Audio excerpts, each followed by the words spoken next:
বিরিয়ানি ভালোবাসে না এরকম বাঙালির সংখ্যা বোধহয় খুব কম।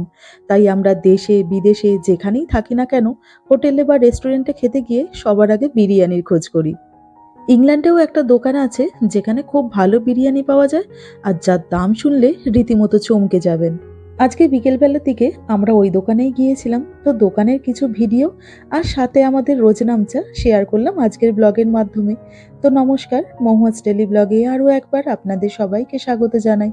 আশা করি আপনারা সবাই ভালো আছেন। শুভ সকাল। দেখতে দেখতে ইংল্যান্ডেও এখন সামার সিজন চলে এলো। ঠান্ডা আজ এখানে অনেকটাই কম, আর তার উপরে রোদও বেশ ভালোই উঠেছে। আমাদের এই ১৬ তলা উঁচু ফ্ল্যাটের ব্যালকনি থেকে ম্যানচেস্টার শহরটাকে দেখতে বেশ ভালো লাগে। আর তার উপরে যেদিন রোদ ওঠে সেদিন যেন চারিদিকটা আরো সুন্দর হয়ে যায়। এখন এখানে বেশ হালকা গরম পড়ে গেছে। আর এদেশের লোকজন যেহেতু গরম খুব একটা পায় না, তো তাই সারা বছর ধরে এই সামার সিজনের জন্য অপেক্ষা করে থাকে। আর তাই দেখুন না, আজকে একটু রোদ উঠতেই সব লোকজন যে যার ব্যালকনিতে চেয়ার পেতে রোদ পোয়াতে বসে পড়েছে। শুধুমাত্র এই ব্যালকনিতেই নয়, এই সময়টাতে যদি পার্কে যাওয়া যায় তো তাহলেও দেখা যাবে যে সব লোকজন রোদের মধ্যে শুয়ে বা বসে রোদ পোয়াচ্ছে। আমরা এই গরমকালে রোদে কালো হয়ে যাওয়ার ভয়েতে সানস্ক্রিন মাখি, আর এ দেশে সামারে ট্যান পড়াটাই হচ্ছে এখানকার ফ্যাশন। আর যেহেতু শনিবার, কোনো তাড়াহুড়ো নেই, তো তাই সকালবেলার চাটাও আমরা আজকে এই ব্যালকনিতে বসেই খেলাম। বেশ খানিকক্ষণ ধরে ব্যালকনিতে দাঁড়িয়ে সময় কাটিয়ে এরপরে যে যার কাজে লেগে পড়েছি। কাজ বলতে আজকে যেহেতু শনিবার, তো তাই ঘর পরিষ্কারটা করতে হবে, তো সুদীপ তো এখন সেই কাজটা করছে। আমি এই মুহূর্তে ভিডিও তুলছি আর এক্ষুনি বসে পড়বো রান্নাবান্নার কাজ নিয়ে। কুহু ওদিকে পড়াশোনা নিয়ে অলরেডি বসে পড়েছে, আর টুকু নিজের বদমাইশিতে ব্যস্ত। কি অবস্থা! মানে এতগুলো গাড়ি, যে গাড়ি আর হাতে ধরছে না, ওই জন্য মুখে একটা ধরে নিয়েছে।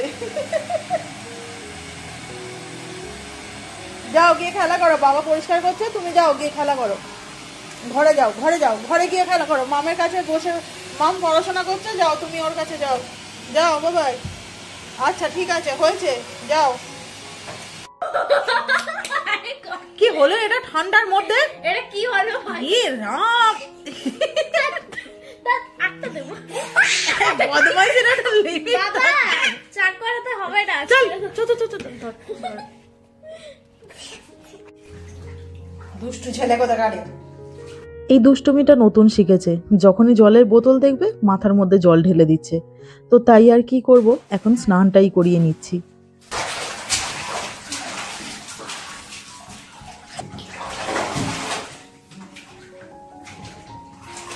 এরপরে নিজের রান্নাবান্নার কাজ সামলাতে চলে এলাম।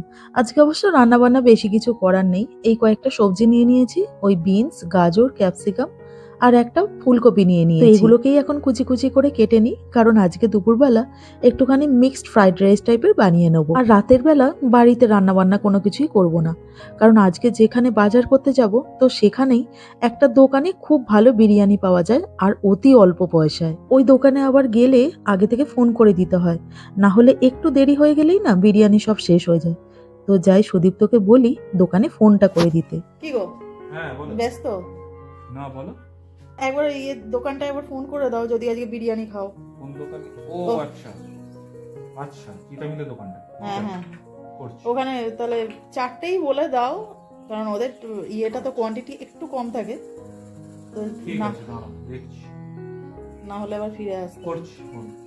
হ্যাঁ।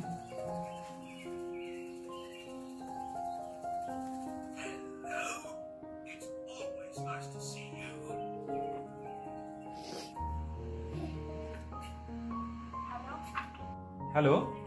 हाँ अच्छा, मुझे 4 चिकन बिरयानी मिलेगा? आज शाम को जाएंगे। वही बार बार जाते हैं ना, लौट आते हैं, आपको याद होगा वही। हाँ हाँ जी, 4 लगेगा। मैं शाम के टाइम में जब मैनचेस्टर सुपर स्टोर में जाऊंगा तब आपसे वहां से मैं उठा लूंगा। 4 रख दीजिएगा आज, ठीक है ना? आज खाली हाथ नहीं ला रहा है। ओके ठीक है, 4 चिकन बिरयानी। ठीक है जी, ठीक है, 4 है 4। हाँ जी, thank you so much, thank you so much. ঠিক আছে, বলে দিয়েছি। হ্যাঁ ঠিক আছে। এই বলে দিলাম, এবারে নিশ্চিন্তে থাকতে পারি। যখনই যাই না কেন ওরা ঠিক দোকানে রেখে দেবে। তো যাই হোক, ওই যে সবজিগুলো নিয়েছিলাম, তো সেই সবজিগুলোর সাথে একটুখানি আমার কাছে ফ্রোজেন কড়াইশুঁটি ছিল, তো সেই সব কিছু দিয়ে একসাথে ভেজে নিয়েছিলাম। আর এখন এর মধ্যে দুটো ডিমও দিয়ে দিলাম। ডিমটা আলাদাভাবে ভেজে দিলে সেরকম যেন খুব একটা ভালো ডিমের ফ্লেভারটা পাই না, তো তাই ওই সবজিগুলোর সাথেই ভাজি, বেশ ভালো লাগে খেতে। এটা একেবারেই সিম্পল রান্না। ওই সবজিগুলোকে সব ভেজে নিলাম, আর এরপরে ওর মধ্যে ভাতটা দিয়ে দিলাম। আর ভাতের উপরে একটুখানি নুন দিয়ে দিচ্ছি আর একটুখানি গোলমরিচের গুঁড়ো। ব্যাস, এবারে এই সব কিছুকে একটুখানি ভালোভাবে নেড়েচেড়ে নিলেই মিক্সড ফ্রাইড রাইস একেবারে রেডি। অবশ্য মিক্সড ফ্রাইড রাইস বলাটা উচিত নয়, কারণ এর মধ্যে চিংড়ি মাছও নেই আর ওই মাংসও নেই। তো যাই হোক, আমার এই ফ্রাইড রাইসটা রেডি হয়ে গেছে। আর কালকে রাতে যে মাংসটা বানিয়েছিলাম, তো সেই মাংসটা খানিকটা রয়ে গিয়েছিল। তো কালকে রাতে বানানো দই মাংস আর আজকে সকালবেলা বানানো মিক্সড ফ্রাইড রাইস, এই দিয়ে সেরে নিলাম আজকে দুপুরবেলার মধ্যাহ্ন ভোজন। দুপুরবেলা খাওয়া দাওয়া শেষ করে একটা লম্বা ঘুম দিয়েছিলাম, আর তারপরে একটু বিকেল হতে বেরিয়ে পড়েছি দোকানে যাওয়ার জন্য। আজকে আমরা যে দোকানটাতে যাচ্ছি ওটা আমাদের বাড়ি থেকে খানিকটা দূরে। ওই পায়ে হেঁটে যদি যাই তো তাহলে 35 মিনিটের মতন টাইম লাগবে। তো তাই আজকে আমরা বাসে করেই যাচ্ছি। অবশ্য এক এক সময় আমরা এখানে হেঁটেও যাই। তো যাই হোক, আমরা ওখানে চলে এসেছি, আর সবার আগে চলে এসেছি বিরিয়ানির দোকান থেকে বিরিয়ানিটা নেওয়ার জন্য। আর দেখুন, ভাগ্যিস আগে ফোন করে দিয়েছিলাম। এখানে দেখেছেন, पहले कॉल कर दिया था इसीलिए बच गए अरे नहीं तो। और कुछ है वीडियो के लिए हाँ ये लो तेरे को इधर इधर अंदर से आके देख। ओके ठीक है।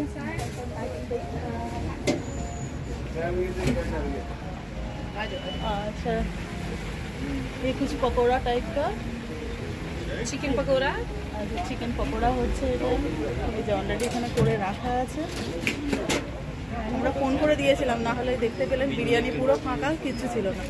আর এটা আচ্ছা, ওখান থেকে যাই। Thank you. अच्छा, এটা তো lamb chana pulao chana pulao. Okay okay, that's haleem ये क्या है? हलीम हलीम। ओके, ये कैसे बनता है? Haleem it's with the lamb okay and then around 7 mixed lentils, also add gehu। Okay okay okay भिगो के रखो पूरा night. It's need around 8-9 hours to become like that। Oh So next time Anna, the हाँ, हाँ, हाँ। I will give you the recipe of okay before you put this। Thank you। এবারে দামটা দেখাই। এরপরে এই দোকানে যে খাবার দাবারগুলো পাওয়া যায় তার দামটা দেখে নিন। চিকেন বিরিয়ানির দাম হচ্ছে 1.99 পাউন্ড, মানে ইন্ডিয়ান কারেন্সিতে যদি আমি বলি তো তাহলে 200 টাকা। ভাবতে পারছেন, ইংল্যান্ডের কোনো জায়গাতে 200 টাকায় চিকেন বিরিয়ানি কিন্তু পাওয়া অসম্ভব ব্যাপার। এরপরে ল্যাম্ব বিরিয়ানি হচ্ছে এখানে 300 টাকা করে দাম, আর চানা পোলাও যেটা আছে সেটা হচ্ছে 100 টাকা করে পার প্লেট। এখানে যে সমস্ত খাবার দাবারগুলো পাওয়া যায় তো সবকিছু তো দাম এখানে লেখা নেই, কিছু কিছু জিনিসের দাম লেখা আছে। যেরকম আলু কিমার এখানে পার প্লেটের দাম হচ্ছে 200 টাকা, বাটারি রাইস হচ্ছে 150 টাকা করে প্লেট, আর শামি কাবাব হচ্ছে 100 টাকা। ইংল্যান্ডের যে কোনো দোকানেই যাই না কেন চিকেন বিরিয়ানির মিনিমাম দাম হয় 600 থেকে 700 টাকা। কিন্তু এটা যেহেতু বড় কোনো রেস্টুরেন্ট নয়, এমনি একটা ছোট দোকান, তো তাই জন্য এতটা কম দামে জিনিসপত্র পাওয়া যায়। তবে হ্যাঁ, ছোট দোকান হতে পারে কিন্তু যথেষ্ট পরিষ্কার পরিচ্ছন্ন। নিয়ে নিয়েছো? হ্যাঁ, 4 নিয়ে নিয়েছি। চলো চলো, দোকানে সবাই আসছে কিন্তু এসে এসে ফিরে ফিরে যাচ্ছে। Done? चलो अभी जा रहे हैं? चलो फिर मिलेंगे। है ना? हाँ।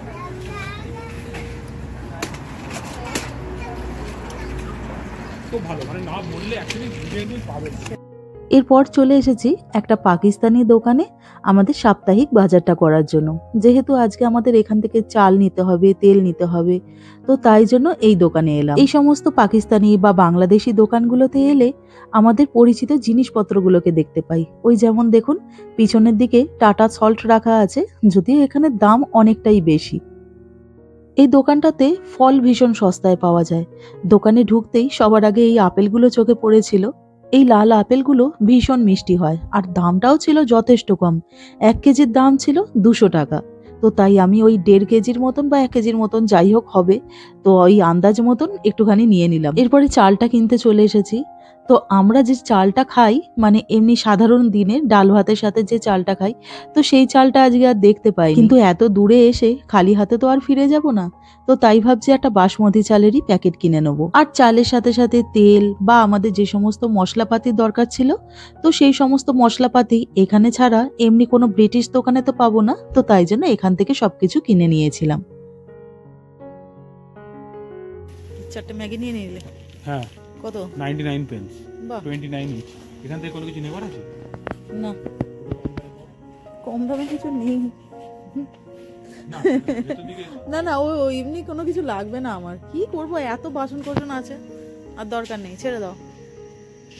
চাল কোনটা নেবো বলো, এটা নিয়ে নেবো নাকি? আচ্ছা শঙ্করটা তো পাওয়া গেল না, এই পার্লটা নিয়ে নেবো, বাসমতি কিন্তু। এখানে একটু ভালো বাসমতি চালের 10 কেজির প্যাকেটের দাম পড়ে 1800 থেকে 2000 টাকার মতন। আজকে তাই আমরা এই বাসমতি চালের প্যাকেটটাই কিনে নিলাম। সমস্ত কেনাকাটা কমপ্লিট করে বাড়ি ফিরে পড়েছি। আর এখন দেখতে দেখতে 8:30টার মতন বেজে গেছে। তো তাই খাবার দাবারটা আস্তে আস্তে বাড়তে শুরু করেছি। দোকান থেকে আনতে আনতে জিনিসপত্রগুলো একদমই ঠান্ডা হয়ে গেছে। তো তাই মাইক্রোওয়েভে না গরম করে এগুলোকে খাওয়া যাবে না। তো তাই একে একে প্লেটেতে সব ঢেলে নিচ্ছি। আজকে যে দোকান থেকে বিরিয়ানিটা কিনেছিলাম, তো সেখানে কোয়ান্টিটিটা একটুখানি কম হয়। তো তাই 4টে প্লেট নিয়েছি। আর এই বিরিয়ানিগুলোর স্বাদ নেহাত খারাপ হয় না। আমরা এর আগেও কয়েকবার ওই দোকান থেকে কিনে খেয়ে দেখেছি। ইংল্যান্ডে যে সমস্ত দোকানপাটগুলো আছে, তো সেখানকার বিরিয়ানির স্বাদ আর এখানকার স্বাদ মোটামুটি এক। হ্যাঁ, তবে কলকাতার সাথে তবে এখানকার কোনো খাবার দাবারের জিনিসেরই কোনো তুলনাই চলে না। কারণ কলকাতার খাবার দাবার অপূর্ব সুন্দর। ইংল্যান্ডের কোনো দোকানেই সেই সমস্ত স্বাদ আপনি কোনোদিনই পাবেন না। কলকাতার যে কোনো ছোট ছোট রেস্টুরেন্টেই এত সুন্দর সুন্দর রান্না বান্না হয় যে ইংল্যান্ডের তাবর তাবর রেস্টুরেন্টে বোধহয় অত ভালো খাবার দাবার পাওয়া যায় না। তো যাই হোক, যা পাওয়া যায় না সেই সমস্ত জিনিস নিয়ে ভেবেও কোনো লাভ নেই। তো আজকে এই খাবার দাবারগুলো বার করে নিলাম। এরপরে মাইক্রোওয়েভে একে একে এগুলোকে গরম করে নেব। আর এর সাথে সাথে আজকের ভিডিওটা এখানেই শেষ করছি। তো আমার আজকের এই ভিডিওটা আপনাদের কেমন লাগলো অবশ্যই কমেন্ট করে জানাবেন। আর পারলে চ্যানেলটাকে সাবস্ক্রাইব করে দেবেন। তো সবাই ভালো থাকবেন, সবাই সুস্থ থাকবেন। খুব শীঘ্রই দেখা হবে আরও একটা নতুন ব্লগে। নমস্কার।